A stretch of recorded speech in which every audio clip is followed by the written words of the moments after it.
Hola, continuando con el curso de Neurociencia Translacional y Computacional, vamos a hablar hoy sobre diagnóstico por imagen y aplicación de la inteligencia artificial en el campo de la salud mental. Soy la doctora Cristina Papayanis del Centro de Epilepsia del Hospital Ramos Mejía. También soy neuróloga del Centro de Salud Mental número 3 Arturo Ameguino y también trabajo en el Departamento de Ensayos Clínicos de ANMAT. Bueno, gracias a las autoridades del capítulo de Psiquiatría Transnacional por la invitación a estar en este curso. Bueno, esto ya se vio en otros capítulos de este curso, pero vamos a hablar sobre un poquito de una introducción sobre los algoritmos en la inteligencia artificial. Sabemos que un algoritmo es cualquier procedimiento computacional, un software, que tiene un estado inicial y a través de una serie de valores de entrada a los cuales se les va a aplicar una serie de pasos o matemáticos, ¿sí?, computacionales, va a producir una salida o una solución. Y la inteligencia artificial es una combinación de algoritmos que analizan una gran cantidad de datos con el fin de generar un conocimiento y un autoaprendizaje de manera automática. O sea que el algoritmo aprende en los sucesivos pasos con estas respuestas de estos conjuntos iniciales de datos, sacando esta salida, hace un proceso en el cual va aprendiendo de estos mismos datos. Estos procesos incluyen Machine Learning, Deep Learning y otras técnicas computacionales. Y en la medicina viene avanzando el uso de esta técnica en varios pasos. Por un lado, digamos, en lo que sería todos los datos médicos con el análisis de biomarcadores, de datos electrofisiológicos, datos genómicos y datos de imagen, que es lo que vamos a ver hoy. Entonces pasan por este proceso computacional con la idea de mejorar lo que sería la medicina personalizada, tanto en el diagnóstico como en un pronóstico, y optimizar el tratamiento, que se espera que esto sea en un futuro individual. Es decir, este desarrollo de la inteligencia artificial va a permitir el abordaje de gran cantidad de datos que se espera que mejore el manejo de la medicina en general y permita dar en un futuro una respuesta personalizada a los procesos de salud y enfermedad, y lo que nos compete hoy, que esto también tenga un impacto en la salud mental y en las enfermedades psiquiátricas. Los posibles usos de los algoritmos en inteligencia artificial en neuropsiquiatría tienen múltiples etapas. A lo largo del recorrido clínico que va a tener un paciente con una patología del sistema nervioso central, hay múltiples posibles oportunidades para usar algoritmos de inteligencia artificial para optimizar la atención y los resultados de las intervenciones que realicemos en los pacientes. Lo que vamos a ver hoy es en el proceso diagnóstico, fundamentalmente con el análisis de los datos de las neuroimágenes. También se pueden utilizar los algoritmos de inteligencia artificial en la detección y manejo de comorbilidades de los pacientes, en la elección y manejo de los posibles tratamientos y en mejorar el pronóstico o resultado. Hoy nos vamos a focalizar en esta primera etapa de la neuroimagen y sus posibles consecuencias en las otras, como la elección del manejo y tratamiento, y en dar un pronóstico a partir de estos datos de neuroimagen. Neuroimágenes en psiquiatría. Bueno, sabemos que las neuroimágenes desempeñan un rol crucial en investigación, sobre todo, y vamos a ver, como introducción nada más, que también se puede usar obviamente en el diagnóstico diferencial en la actualidad para descartar procesos orgánicos neurológicos. Las más utilizadas son la resonancia magnética nuclear, que tiene, digamos, la más común es la estructural, pero también tenemos el fMRI, que sería la funcional, la tomografía por emisión de positrones o PET, y la tomografía computarizada por emisión de fotón único o SPECT. Todas estas son neuroimágenes y hay diferentes estudios analizando estos datos a través de algoritmos de inteligencia artificial. Pero la que va a la cabeza es la resonancia magnética.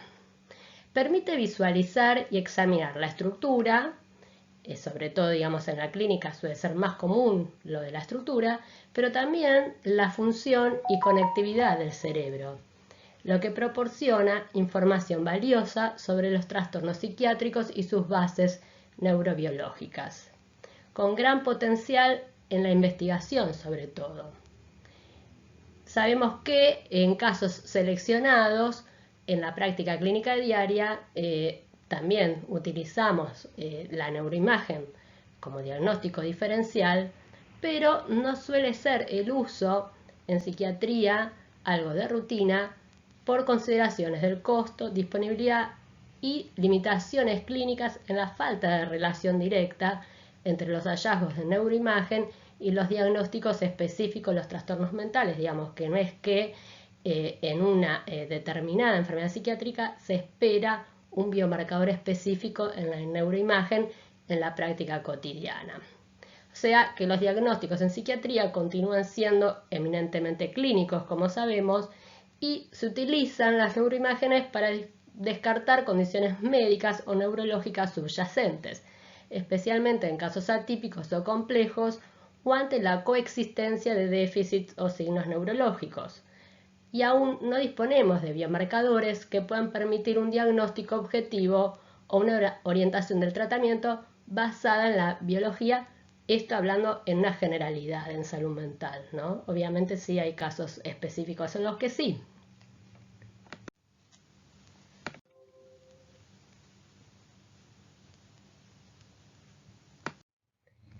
Bueno, en psiquiatría utilizamos entonces técnicas de imágenes no invasivas, sobre todo resonancia magnética nuclear, como dijimos, tanto estructural como funcional, cuyos enfoques parecen prometedores para desarrollar biomarcadores. ¿Y cómo se hace esto? Digamos, analizando grandes cantidades de datos, muchas imágenes de sujetos sanos y comparándolos con aquellos con trastornos psiquiátricos. Y en los últimos años hay numerosas publicaciones en las cuales se trata de hacer unos correlatos neuronales de estructura y función, analizando una gran cantidad de volumen de datos comparando estructura y función cerebral tanto de individuos sanos con que son los controles con los individuos con patologías psiquiátricas de diferentes tipos. Por ejemplo, en este artículo de Neuroimage Clinical del 2021 es una revisión y metaanálisis de todas las publicaciones que hubo recientemente. Incluyeron 53 artículos para el análisis cualitativo que incluían 22 estudios en el espectro autista, 22 en esquizofrenia y 9 en trastorno por déficit de atención e hiperactividad, que tenían las cualidades necesarias como para poder estar en el metaanálisis. Entonces, en este metaanálisis y en otros estudios se vio que los mayores avances y donde hay más artículos publicados son las siguientes patologías. En depresión, donde se ve, trata de buscar cuáles son, digamos, por las zonas alteradas o las funciones alteradas, ver los mecanismos neurológicos subyacentes en la depresión para poder predecir, digamos, el resultado de las intervenciones y dar un diagnóstico más preciso. En la esquizofrenia, donde identificar, digamos, características específicas en el cerebro de personas con esquizofrenia a través de modelos de aprendizaje automático, permitiría distinguir entre pacientes con esquizofrenia y personas sanas con una precisión considerable. Estos enfoques podrían ayudar a la detección temprana, al diagnóstico y a la predicción del curso clínico, digamos, dando un pronóstico y tratando de diferenciar subtipos. En el trastorno del espectro autista, hay estudios que proporcionan información sobre las diferencias en la conectividad y en la estructura cerebral de los individuos con TEA y a partir de datos de neuroimagen poder mejorar la precisión y la intervención temprana en este trastorno. Al igual que en el trastorno por déficit de atención e hiperactividad, se trata de identificar patrones distintivos del cerebro de estos pacientes y proporcionan información sobre cuáles son las posibles redes afectadas, contribuyendo a comprender la heterogeneidad clínica de este trastorno y personalizando los tratamientos en un futuro. Por supuesto que en algunas patologías más neuropsiquiátricas, como la enfermedad de Alzheimer y en la epilepsia, en la cual el uso de imágenes, de neuroimágenes, es mucho más rutinario en la práctica habitual. ¿No es cierto que en el Alzheimer, para su diagnóstico, se utiliza la resonancia con los datos precoces en el lóbulo temporal y en el hipocampo, a lo mismo que en la epilepsia, donde las lesiones estructurales uno las busca en la resonancia? En esta, por ejemplo, tenemos una esclerosis hipocampal izquierda, que es la epilepsia más común en los adultos. El uso de inteligencia artificial está más avanzado y hay muchos más estudios publicados.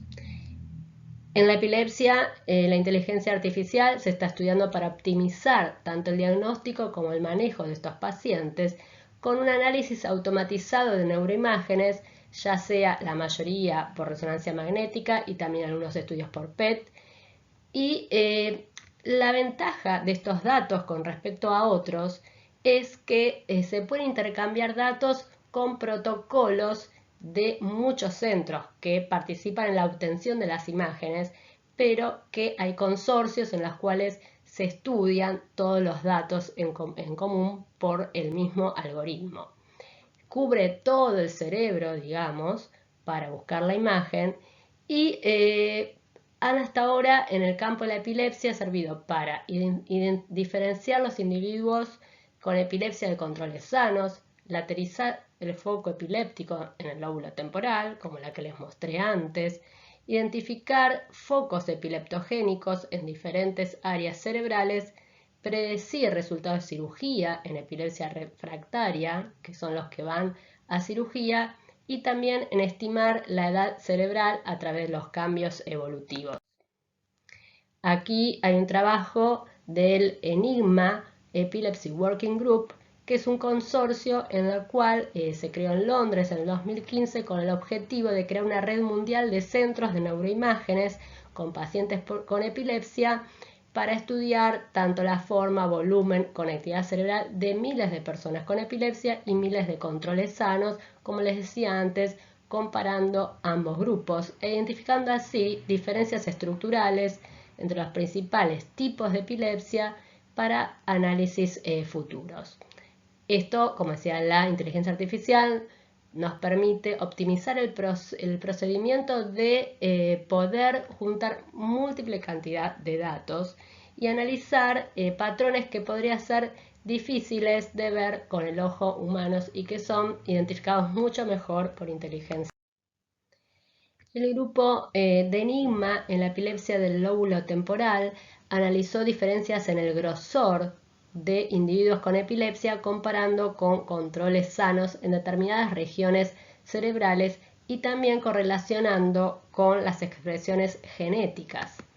Permite estudiar los cambios en sustancia blanca en diferentes síndromes, analizar los datos según la severidad de la epilepsia y el tiempo de evolución de la misma, dividiendo a los pacientes en reciente inicio, mediano plazo o pacientes crónicos. Y todo esto, nos va a servir en la etapa diagnóstica de la epilepsia y en predecir la evolución.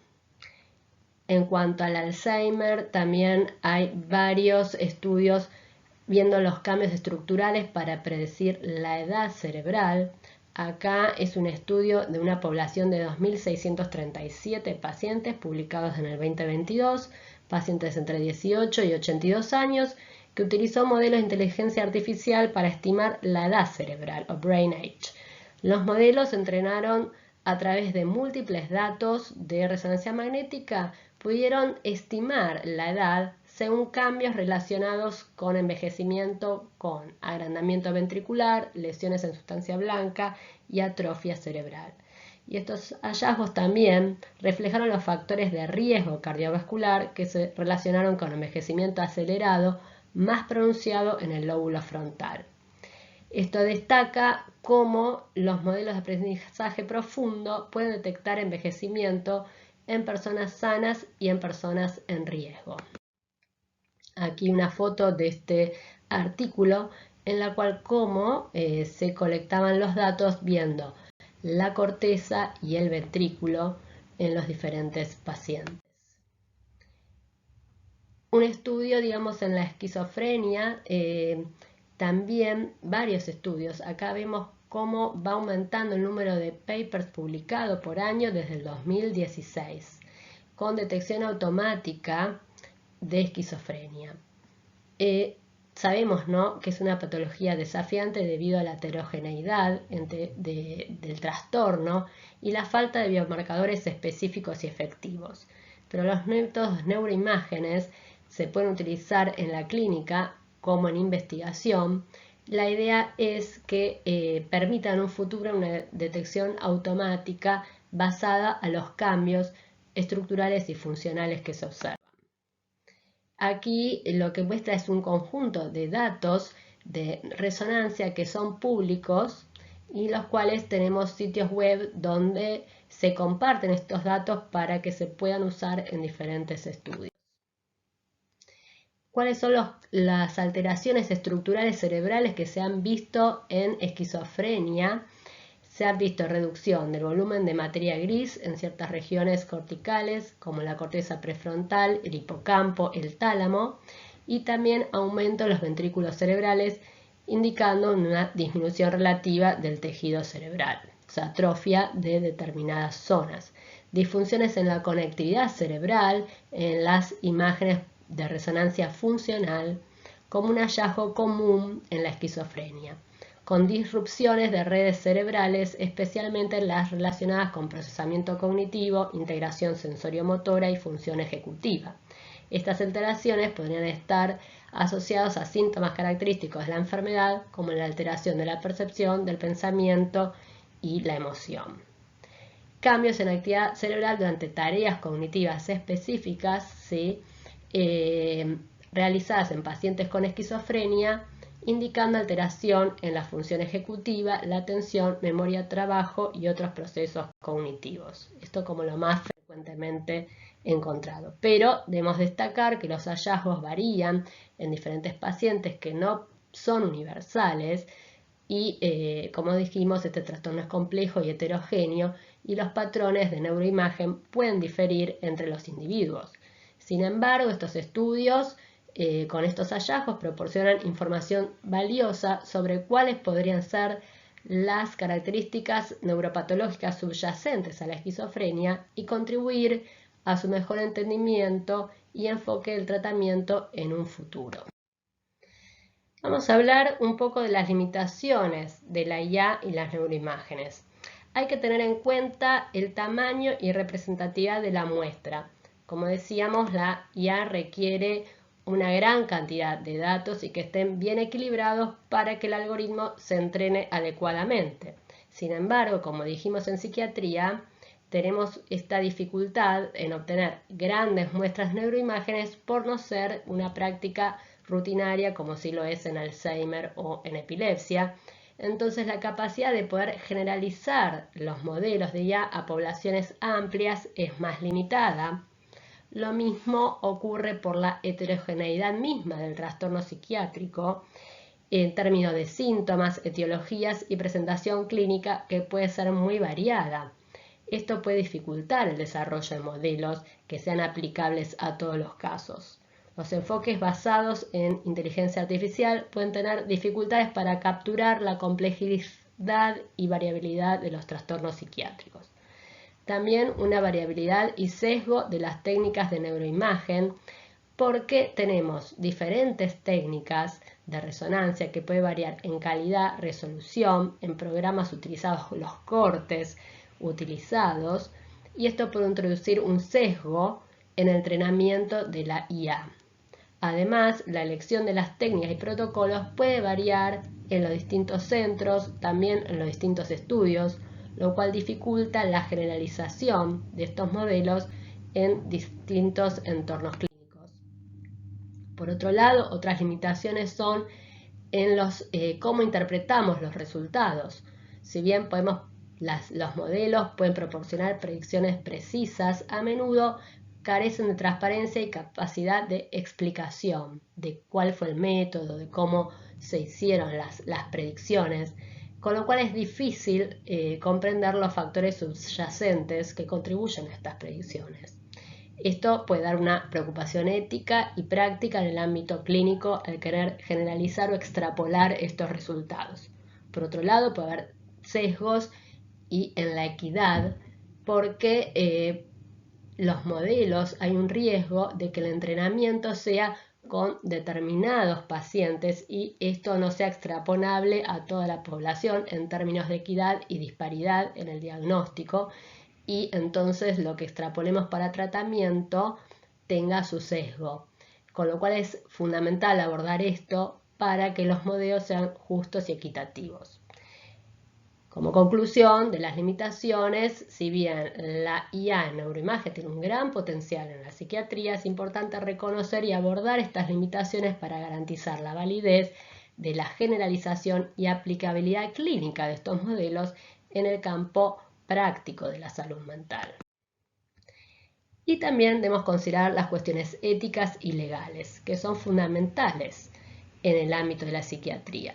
Las más importantes serían la privacidad y confidencialidad de los datos de neuroimagen, ya que es un dato altamente sensible y personal por la salud mental de los individuos. Entonces es crucial garantizar en los estudios que se hacen la privacidad y confidencialidad de los datos, cumpliendo las normativas de protección y asegurando que se obtenga, por supuesto, por ser una investigación, un consentimiento informado adecuado. También no solo por los datos, sino por la participación en el estudio como en cualquier otro tipo de investigación, hablando de los riesgos y que ese consentimiento dé cuenta de los riesgos y beneficios, cómo se protegerá los datos, como dijimos. Y lo mismo, aclarando este sesgo y equidad que pueda haber, como decíamos, también en la cuestión ética para evitar discriminación y garantizar la equidad en el diagnóstico y tratamiento de los trastornos psiquiátricos, teniendo en cuenta la transparencia y la explicabilidad. Como decíamos, los profesionales de la salud y los pacientes deben comprender cómo se toman las decisiones y qué factores influyen sobre ellas para poder generar confianza en un futuro sobre el uso del IA en el campo de la psiquiatría. Lo mismo en responsabilidad y supervisión humana. A pesar de los avances, es esencial que los resultados y las decisiones generadas a través de modelos de IA en neuroimagen sean supervisados y validados por profesionales de la salud altamente calificados, y la IA debe usarse como una herramienta complementaria en la toma de decisiones y nunca debe reemplazar la experiencia y el juicio humano. En estas consideraciones éticas es importante tener en cuenta todas estas consideraciones legales, cumplir con las regulaciones y normativas vigentes en materia de protección de datos, consentimiento, privacidad y confidencialidad, como decíamos.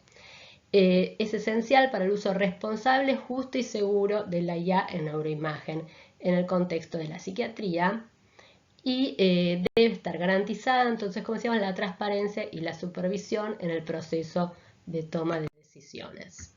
Como conclusiones finales, entonces vamos a decir que la aplicación de la inteligencia artificial en neuroimagen en el campo de la salud mental ofrece un potencial para mejorar la comprensión, el diagnóstico y el tratamiento de los trastornos mentales. Los avances que viene habiendo hasta ahora han permitido el desarrollo de modelos de aprendizaje profundo que pueden analizar y extraer las características significativas de las imágenes, identificando biomarcadores y para predecir en un futuro los resultados clínicos. pero, como decíamos, tenemos que tener en cuenta las limitaciones y los desafíos asociados con el uso de IA y neuroimagen en salud mental. Como decíamos, la necesidad de uso de una gran cantidad de datos y que estos sean representativos de la población, teniendo en cuenta lo heterogéneo de los trastornos, la variabilidad y los sesgos que pueda haber en la interpretación de los resultados y teniendo en cuenta las consideraciones éticas y legales. A pesar de estas limitaciones, la IA en neuroimágenes ha demostrado su utilidad en identificar estos biomarcadores, prediciendo los resultados clínicos y ayudando a comprender la neuropatología subyacente. Los avances tienen un potencial de poder personalizar estos tratamientos y mejorar la precisión del diagnóstico y comprensión profunda de los trastornos mentales. Bueno, esto es todo. Muchas gracias por su atención. Si tienen alguna duda, aquí les dejo mi mail.